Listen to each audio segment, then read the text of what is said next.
in the region. It serves as a beacon for our neighbors and others whose citizens seek opportunities to engage in democratic process. Over the last 30 years, we have built our democratic norms and institutions and ensured more free peaceful transition of power. We are aware that there are still certain issues to be addressed to ensure that our electoral process is more perfect. We are working on ways and means with our laws of enhancing the role of women in our political process and increasing their participation as candidates in future elections. Somaliland has much to offer others seeking to build their own democratization process, from updating voter registration systems to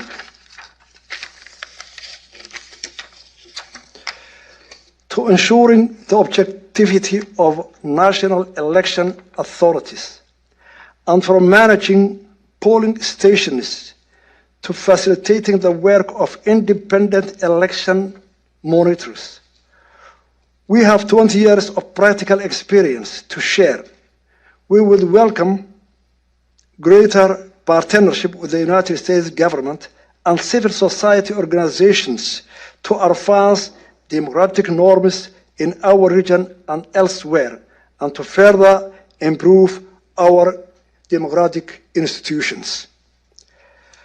In a troubled region that has experienced significant setbacks for democratic governance and continues to face serious threats from terrorist and other violent extremist groups, the successes of Somaliland are not small achievements.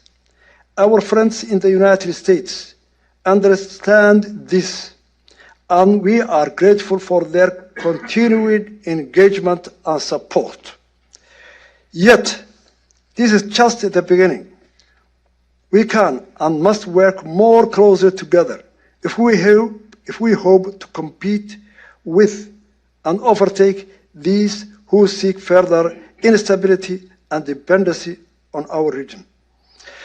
There are so many practical and important steps we can take, and with each one, Somaliland will demonstrate to our partners and the world that our ultimate goal of international recognition should be granted. As an equal with other nations, Somaliland will be able to contribute even more effectively to a sustainable and prosperous future to the Horn of Africa, building in our own experience in foregoing an oasis of stability and long troubled region. The road ahead may be long, but I'm sure and confident that even that Somaliland will be able to count on us, that will be able to count on US support as we pursue shared objectives and journey toward our long deferred destination is a free, sovereign, and democratic Somaliland country. Thank you very much for your attention.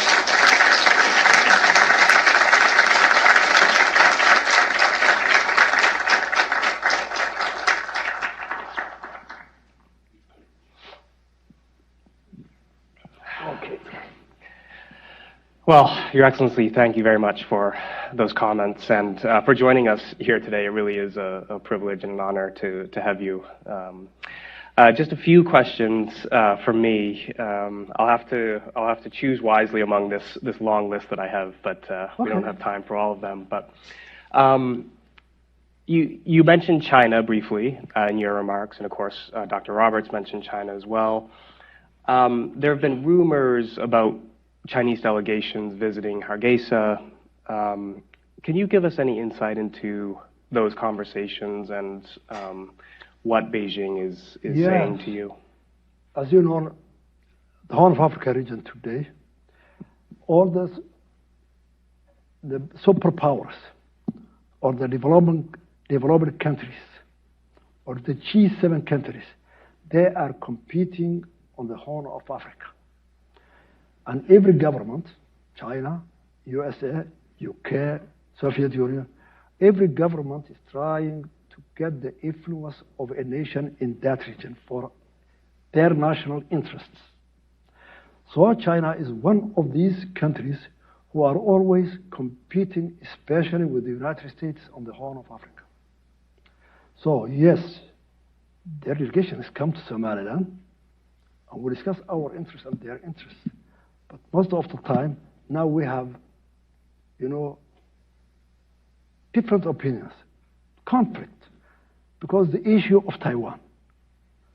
The Chinese are very upset that Somaliland has made relations, economical relations, and opened a trade office representative from Taiwan in our capital. But Somaliland is an independent country. We are not economically strong. We are not militarily strong. We are poor, but we are very proud. And we do our decisions by our own. No one can influence us.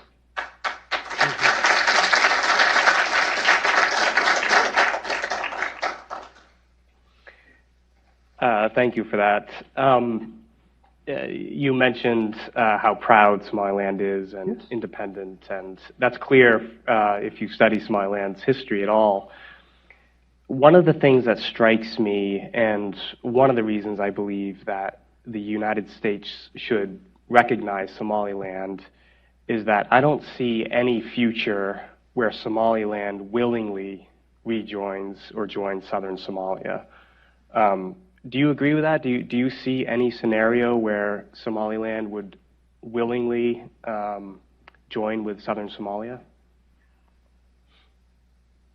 I am not clear the decisions of the United States of America about Somaliland. But I hope, and our people are expecting to have a close engagement with the United States of America, because we share certain values. First, we share the history. Somaliland was a British colony, and USA was a British colony. The Americans fought for their independence. The same way Somaliland fought for its independence. We have the same culture, the language, and most of behaviors based on UK culture. Second, Somaliland and Somalia will not join and will not be again, will not share a union for the foreseeable future. Why? Our mentalities are different. Somali, those who are in Mogadishu since 1960 and today, 30 years we were in union. That 30 years was very difficult, both of us. There was infighting inside the country. Rejection of the Constitution, 1960. An unsuccessful coup in 1961. Those in Mogadishu, they believe it, and they believe today, and it is in their mindset that Somaliland is a small region of Somalia. They neglect the history that we were two independent countries that joined voluntarily. But most of the people in Mogadishu, they don't believe that. Why? In 1991, Somali Republic failed. It was a government composed of two different states, united voluntarily. But the United International Community, the US was leading. In 2003, they recognized part of the Union as an independent. So why do they recognize Somaliland? Why do they accept? Because most of the international community, the European countries, EU, and the Americans, who are the leaders of democracy in this globe, are supporting Mogadishu, which is based the whole Shabab terrorist and failed leaders to their people, to protect their people. So why do they? And why do we accept to be part of them? Since they are not agreeing that we were equal, two states who joined together. And now we have been succeeding. Each one on this way, own way. 30 years in union, 33 years without union. So, no way Somaliland will accept to have a union with Somalia.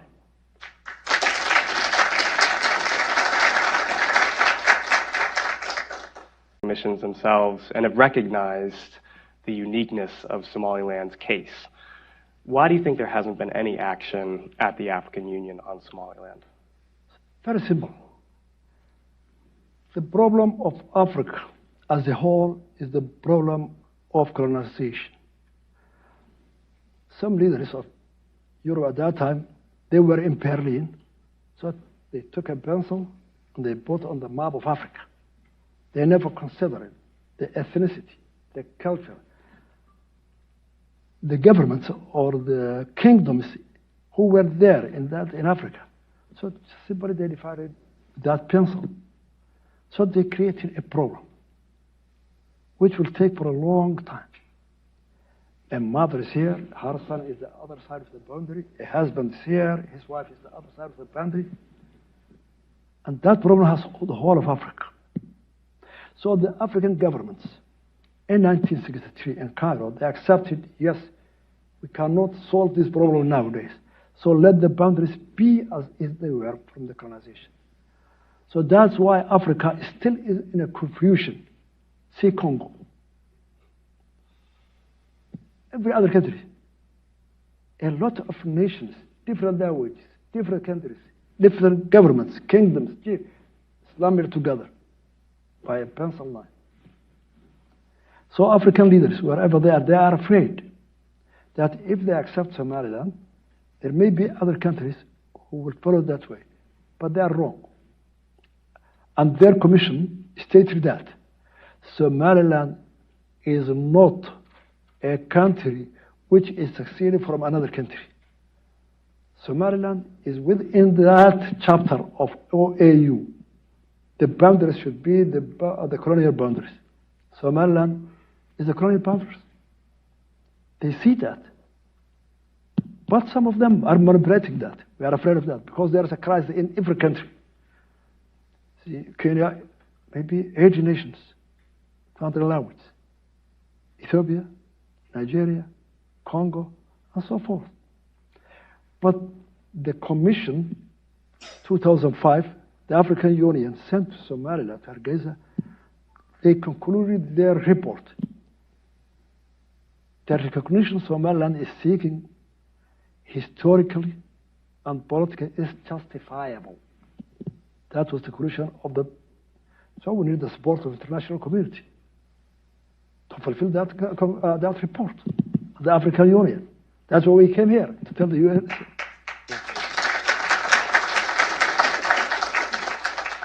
Yeah, I'm not sure the AU listens to the United States much, but perhaps we can put in a word. If the United States government, just not to talk, just if they look at Somalia, the Africans will come together to. They will support. We know the power where it is. So obviously, Ukraine is on many people's minds. You referenced Ukraine and the awfulness of the Russian invasion. One argument that I've seen made is that the Russian invasion of Ukraine shows that Somaliland should remain part of Somalia because you don't want to violate borders. I personally disagree with that argument, and I assume you do as well. Can you explain to us why the Ukraine situation is different from the Somaliland situation? I think it's clear. Historical. The Ukraine was a part of the Soviet Union. Then, when the Soviet Union collapsed, well, maybe 25 or 33 countries, they have got their independence, just like colonials from the African countries. So, Ukraine is an independent country since 1991 with its borders. But they have a cultural relations with the Soviet Union. The language, the culture, the heritage, they share it. And they are close neighbors. But they are an independent country. Why Russia is invading Ukraine, I don't know. You know me better. The Americans and Europeans are opposing that. The Russians are invading. That part I don't know. Let it be there. I will not go to that. But we are different from that. It's clear. We were two different states. We have been recognized by 26 countries, including the United States of America. Then we voluntarily united. And now each one is going on its way when it's fair. So I think we are different, Ukraine and so on. But we share the anguish, the death, the refugee, the bombardment. We share all this. And we are well experienced. We were the first witness, most of us. So we feel it, and we are very sorry about it. And we don't support it to bombard cities, women, children. That's not a war. That's a massacre. It's anti-humanitarian. So we don't accept that, and we'll never support it. But politically, we are different. But we share with the people of Ukraine the suffering that we have experienced. And still, we are suffering for 33 years. We share that agony together. But politically, we are different. I hope you know it well.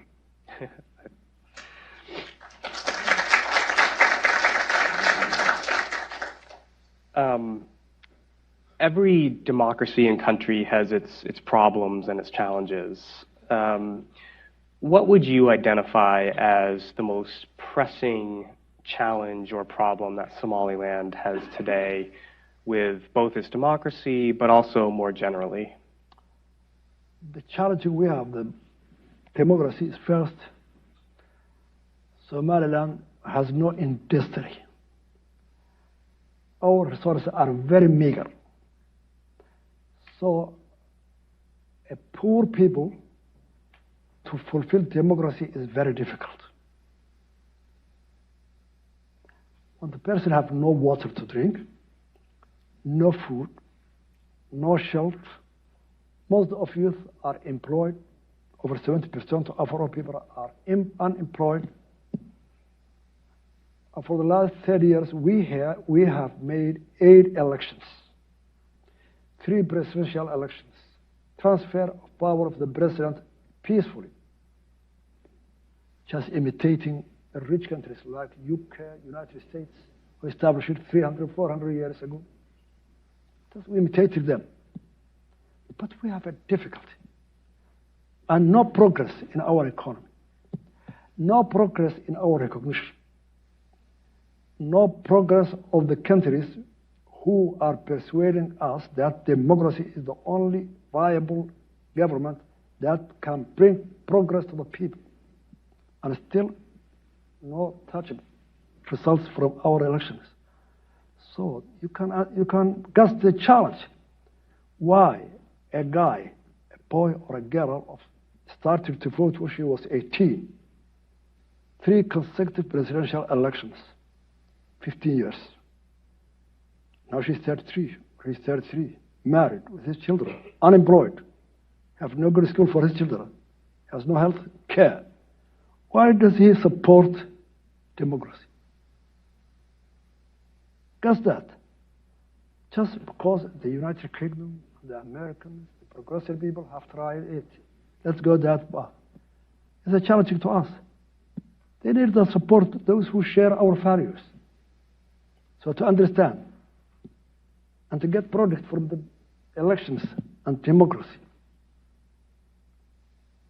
So we have the challenge we have is the poverty, number 1. Security. All our Horn of Africa, most of the countries are unstable. There are terrorists, Shabab, ICS, in Mogadishu, and the other regions of Somalia.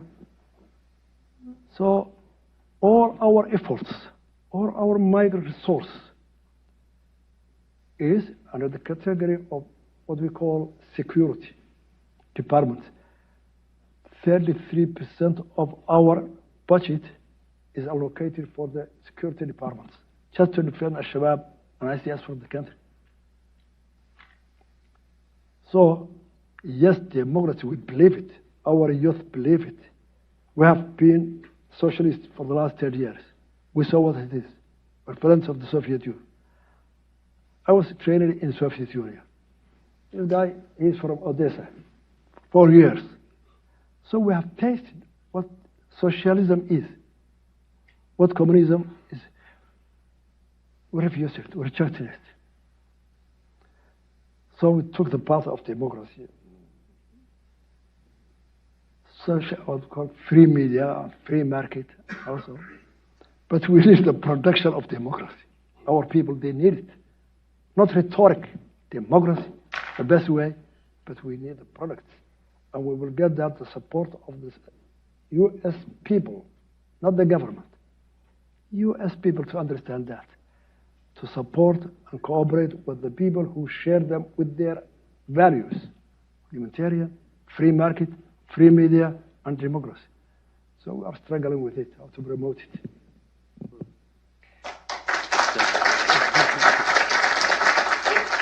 Well, you certainly know your audience, singing the praises of democracy and criticizing socialism. Yeah, this is a factual. The final question, we're already running out of time here, unfortunately, but what are you most proud of? Somaliland has a lot to be proud of. We've already discussed a number of those things. If you had to choose one element of Somaliland's experience, what would you say, this makes me most proud? I am proud of the Somaliland people, how they are resilient. They are the only one, maybe in Africa or in East Africa, that their government have collapsed.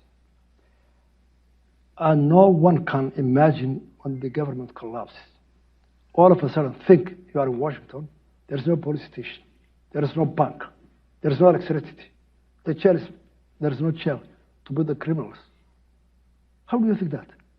We started from there. Even without water in our cities. Our people, they came back from the camps, refugee camps from Ethiopia. Thousands and thousands of them. And they came their homes, destructed by air and bombardment of tanks. Their people, their sons, their old maybe fathers are still their body death in the houses, not buried, 2 years. They started from there. First, to make peace, to build institutions for their security, to rebuild the station police, to fetch for water the people, to start schooling, education, under the tree. There is one of our delegates who was there under the tree for his first 10 years. He's with us. From there, we started to build a government institutions with a very meager help from NGOs. No government in the globe have helped us. And you know, we are very poor people. We have no industry. We have no oil. We have an oil and diamond, but we have not still explored it. So our people are very resilient. They are people who can survive with every situation. And their belief they can do it. They can do a government. And we made a government. The most democratic, the most peaceful in the Horn of Africa. We built it for 33 years. And I'm very proud of our people. Men and women.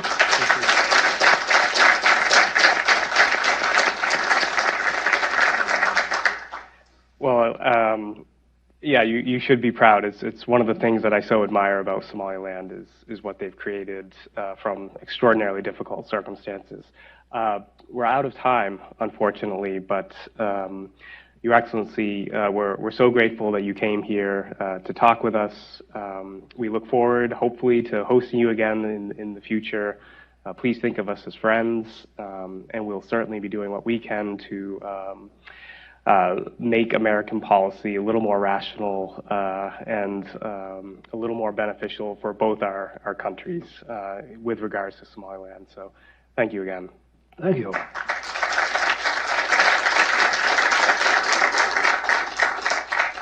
It's a great pleasure to me to be in Washington again. I lived there. I think you were not born at that time. 1981 to 83, I was in the Embassy of Somalia in Watergate office for 3 years in Washington. I lived 2 years in Virginia, Fort Lee, Military Academy. And I was about 8 months in Colombia, Dayton, Wilbraham Air Base, to be trained as a procurement officer who will deal with. I was one of the first delegation of Somali military officers to enter the Pentagon, 1983. The first delegation. The Vice Minister, the Minister of Defense at that time from Mogadishu. So it's a great pleasure to be back in Washington, in America, to see how they changed, the progress you made, but still the Capitol Hill and the mall are the same as they were. Well, thank you again, Your Excellency. Yeah. No time for me to be there, 1 week to go. I have no time to go around to my school in Fort Lee or a higher Dayton.